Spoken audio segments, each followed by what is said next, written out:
एक जगह बूंद बूंद करके भरता है। हजारों खोखले शब्दों से अच्छा है वो एक शब्द जो शांति लाए। अतीत पे ध्यान मत दो, भविष्य के बारे में मत सोचो। अपने मन को वर्तमान क्षण में केंद्रित करो। स्वास्थ्य सबसे बड़ा उपहार है, संतोष सबसे बड़ा धन है और वफादारी सबसे बड़ा संबंध है जिससे मोमबत्ती बिना आग के नहीं जल सकती।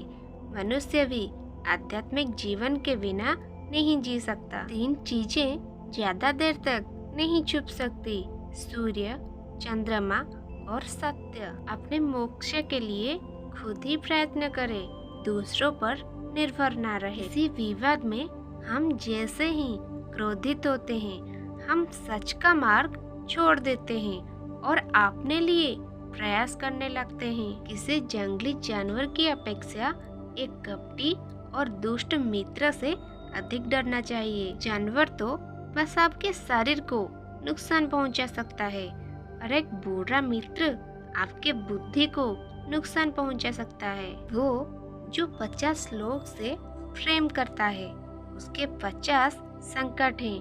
वो जो किसी से प्रेम नहीं करता उसके एक भी संकट नहीं है। क्रोध को पाले रखना गर्म कोयले को किसी और पर फेंकने की नियत से पकड़े रहने के समान है। इसमें आप ही जलते हैं। मैं कभी नहीं देखता कि क्या किया जा चुका है, मैं हमेशा देखता हूँ कि क्या किया जाना बाकी है। कोई व्यक्ति इसीलिए ज्ञानी नहीं कहलाता क्योंकि वो सिर्फ बोलता रहता है, लेकिन अगर वो शांतिपूर्ण, प्रेमपूर्ण और निर्भय है तो वो वास्तव में ज्ञानी कहलाता है। जो बुद्धिमानी से जिए हैं उन्हें मृत्यु का भी भय नहीं होना चाहिए। बुराई होनी चाहिए ताकि अच्छाई उसके ऊपर अपनी पवित्रता को साबित कर सके। खुशी अपने पास बहुत अधिक होने के बारे में नहीं है, खुशी अधिक देने के बारे में है। मन और शरीर दोनों के लिए स्वास्थ्य का रहस्य है। अतीत पर शोक मत करो, न ही भविष्य की चिंता करो, बल्कि बुद्धिमानी और ईमानदारी से वर्तमान में जियो। अंत में ये चीजें सबसे अधिक मायने रखती है। आपने कितने अच्छे से प्रेम किया, आपने कितनी पूर्णता के साथ जीवन जिया, आपने कितनी गहराई से अपनी कुंठाओं को जाने दिया। सबसे अंधेरी रात अज्ञानता है। अगर आप वास्तव में स्वयं से प्रेम करते हैं तो आप कभी भी किसी को ठेस नहीं पहुंचा सकते। शांति अंदर से आती है, इसे बाहर मत ढूंढो। हमें हमारे सिवा कोई और नहीं बचाता, ना कोई बचा सकता है और ना कोई ऐसा करने का प्रयास करे। हमें खुद ही इस मार्ग पर चलना होगा। चलिए ऊपर उठे और आभारी रहे, क्योंकि अगर हमने बहुत तो नहीं तो कुछ तो सीखा, और अगर हमने कुछ भी नहीं सीखा तो कम से कम हम बीमार तो नहीं पड़े, और अगर हम बीमार नहीं पड़े तो कम से कम हम मरे नहीं। इसीलिए चलिए हम सभी आभारी रहें। शरीर को अच्छी सेहत में रखना हमारा कर्तव्य है, नहीं तो हम अपना मन मजबूत और स्पष्ट नहीं रख पाएंगे। जो आप सोचते हैं वो आप बनते जाते हैं। जीवन में आपका उद्देश्य अपना उद्देश्य को पता करना है और उसमें जी जान से जुट जाना है। आप पूरे ब्रह्मांड में किसी ऐसे व्यक्ति की तलाश कर सकते हैं जो आपसे अधिक आपके प्रेम और स्नेह के लायक है, और वो व्यक्ति आपको कहीं नहीं मिलेगा। जितना इस ब्रह्मांड में कोई और आपके प्रेम और स्नेह के अधिकारी है, उतना ही आप खुद हैं। आप केवल वही खोते हैं जिससे आप चिपक जाते हैं। आकाश में पूर्व और पश्चिम का कोई भेद नहीं है। लोग अपने विचारों से भेद पैदा करते हैं और फिर उनके सही होने पर यकीन कर लेते हैं। यदि हम स्पष्ट रूप से एक फूल के चमत्कार को देख सके तो हमारा पूरा जीवन बदल जाएगा। खुशी उन तक कभी नहीं जाएगी जो उसकी सराहना नहीं करते, जो उनके पास पहले से मौजूद है। क्रोध को बिना क्रोधित हुए जीतो, बुराई को अच्छाई से जीतो, कंजूसी को दरिया दिल से जीतो और असत्य बोलने वालों को सत्य बोलकर जीतो। यदि आप दिशा नहीं बदलते हैं तो संभवतः आप वही पहुंच जाएंगे जहां आप जा रहे हैं। शब्द बहुत अच्छी तरह से विचार व्यक्त नहीं करते हैं। हर चीज तुरंत थोड़ा अलग हो जाती है, थोड़ा विकृत हो जाती है, थोड़ा मूर्खतापूर्ण हो जाती है। चंद्रमा की तरह बादलों के पीछे से निकलो, चमको। एक तेज धार चाकू की तरह जीव बिना खून बहाए मार देती है। पानी से सीखो, नदी शोर मचाती है लेकिन महासागरों की तरह गहराई शांत रहती है। भूत पहले ही बीत चुका है, भविष्य अभी तक आया नहीं।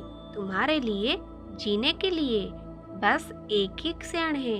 अगर किसी के विचार गंदे हैं, अगर वो लापरवाह है और धोखे से भरा हुआ है, तो वो पीले वस्त्र कैसे धारण कर सकता है?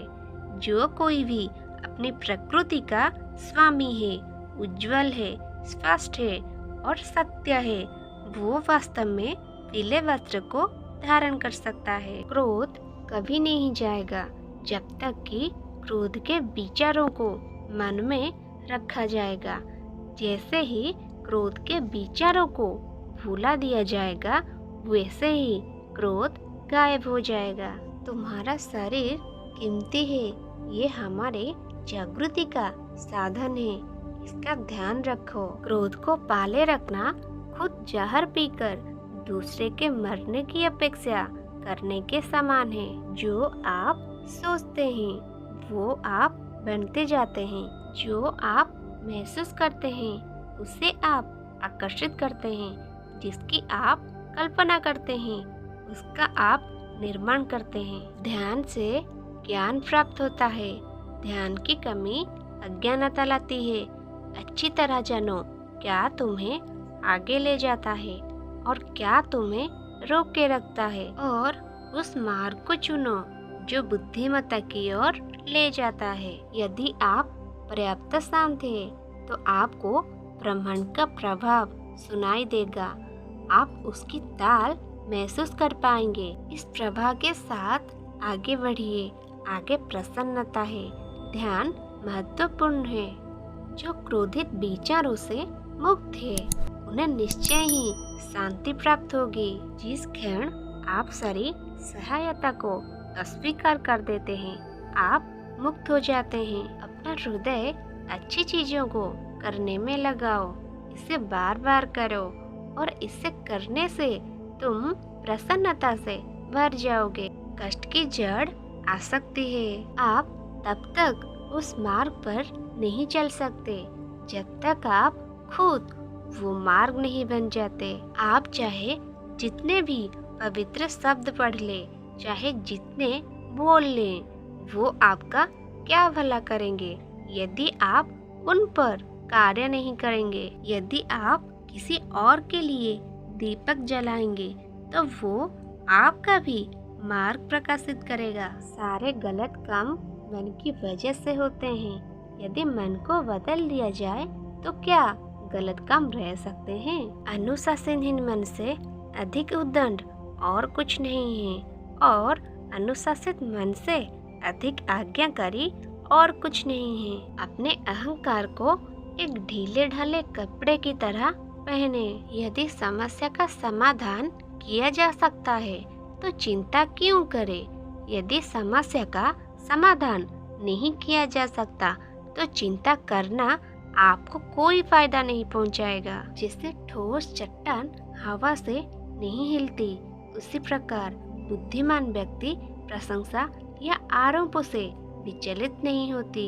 एक क्षण एक दिन को बदल सकता है, एक दिन एक जीवन को बदल सकता है, और एक जीवन पूरे विश्व को बदल सकता है। मैं दुनिया के साथ मतभेद नहीं करता, बल्कि ये दुनिया है जो मेरे साथ मतभेद करती है। यदि एक पवित्र मन के साथ कोई व्यक्ति बोलता या काम करता है, तो कभी ना जाने वाली परछाई की तरह खुशी उसका पीछा करती है।